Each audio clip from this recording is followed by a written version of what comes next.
정치 아웃사이더입니다. 지난주에 정치요동 실수로 김어준이 웃었다. 딴지 매출 455억 역대급 네. 이런 기사가 떴어요. 잘 보이더라고요.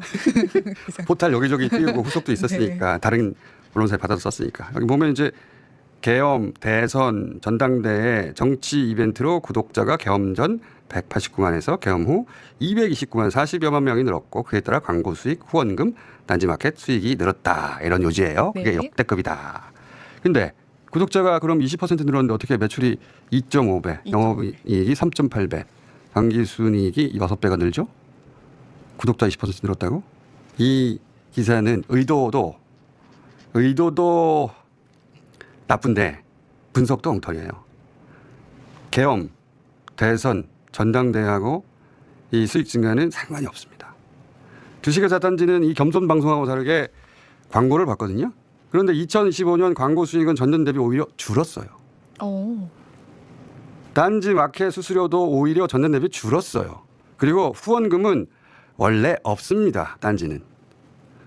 그래서 기사 중에 뭐 장부상 선수 수익이 구독료, 멤버십 어쩌고저쩌고 다 엉터리예요. 맞는 게 하나도 없어. 그게 아니라 매출 그리고 이익의 증가는 99% 겸손공장에서 자체 기획한 제품을 올린 겁니다.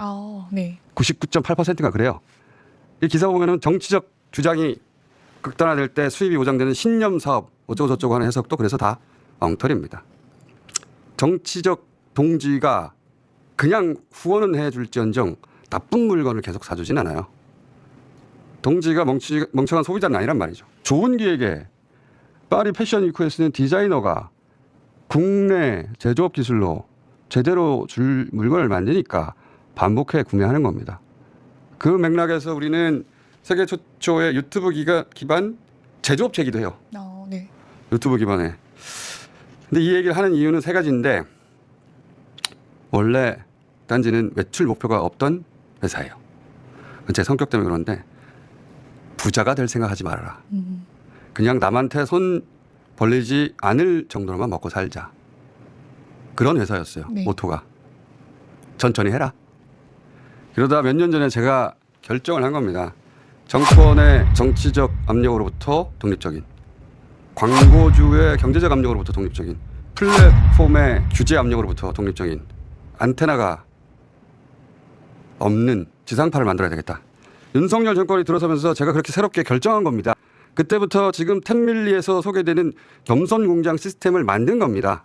그 겸손공장 기반으로 작년 400억대 한 것이고 매년 2배 성장이 목표예요. 그러니까 400억대는 역대급이 아니라 이제 겨우 출발한 겁니다. 이 말을 하려는 게 이 기사를 거론한 첫 번째 이유고 두 번째는 딴지 창간 이래 28년간 제가 개인적 입장 또는 가치관으로 한 논평, 주장에 대해서 비판하는 건 그게 오해에서 비롯된 것이건 또는 뭐 정치적 목적으로 허위, 과장, 왜곡이 있다 해도 저는 반박해 본 적이 없어요. 한 번도. 고소고발을 물론 해본 적이 없고 내가 누군가 논평 비판하듯이 저에 대해서도 그럴 수 있는 거잖아요. 네. 저는 억울하지 않거든요. 성격이. 모두가 날 이해해 줄 의무 같은 건 없잖아요.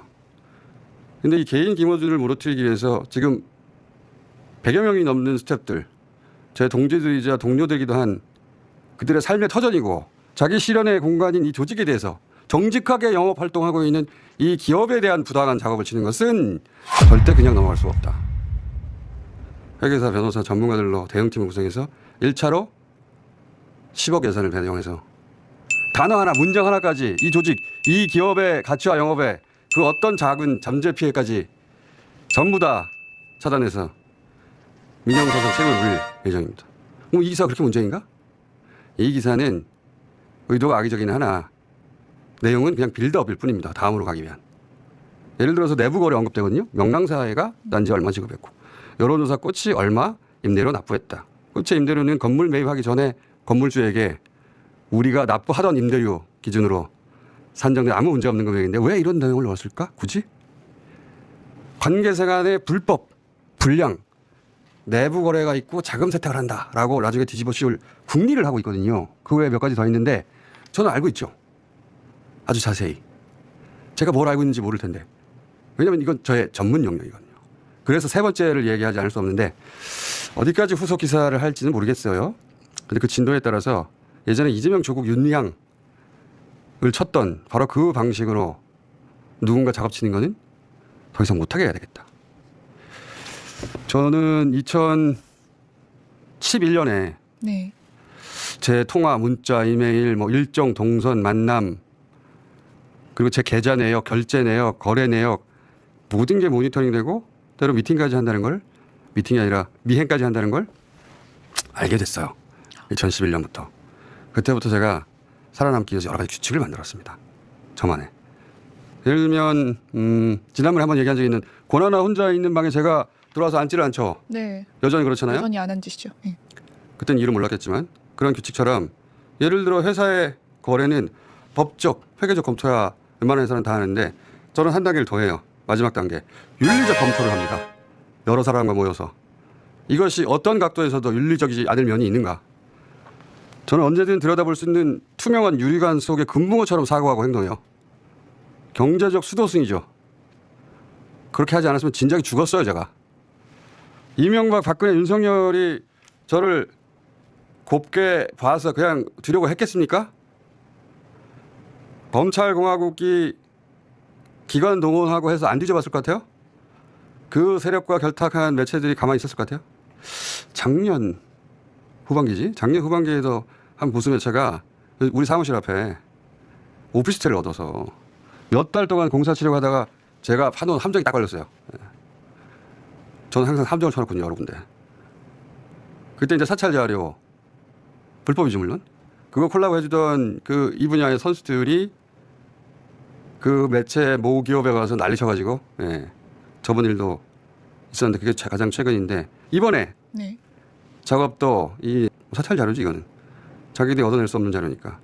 그럼 불법 자료로 밑그림을 그렸던데 보니까 예를 들면 여론조사 꽃에서 받은 후원금을 다른 법인으로 보낸 뒤 해외 가로치고 파리에 보내서 자금 세탁을 하는 이런 여론조사 꽃을 신뢰할 수 있는가 라는 식의 작업을 지고 싶어 하는데 완전 개소리죠. 개소리예요. 어쨌든 이 시나리오에 선수들 냄새가 진하게 나는구나. 흥미로운 건 그 실행 기자들이 이긴 흥미로운 대목인데 연합군이에요. 그것도 국공합작인데 이건 싶은 소속 다른 기자들 4명이던데 쿵짝쿵짝. 뭐 첫 기사 내놓고 자기들끼리 막 피드백 좋다고 좋아들 하던데. 더 흥미로운 건 그들과 연결된 사람인데 앞으로 기사가 어디까지 나올지 모르겠지만 보면서 이런 얘기를 하려고 미리 공지하는 겁니다. 그 기자들 전에 몰라 자기들이 제 전문 영역에 들어와 있다는 걸. 자, 그리고 제가 이런 기사를 그물을 치고 오랜 시간 기다려왔다는 걸 몰라요. 이 모든 게 제가 범죄를 저질러서가 아니라 애초 목적 자체가 저를 조지려고 시작하는 거거든요. 네. 그런 작업이야말로 범죄라는 걸 이참에 밝혀야겠어요. 제가 국가 권력을 상대하면서 사설에서 살아남은 사람입니다. 두고 보세요.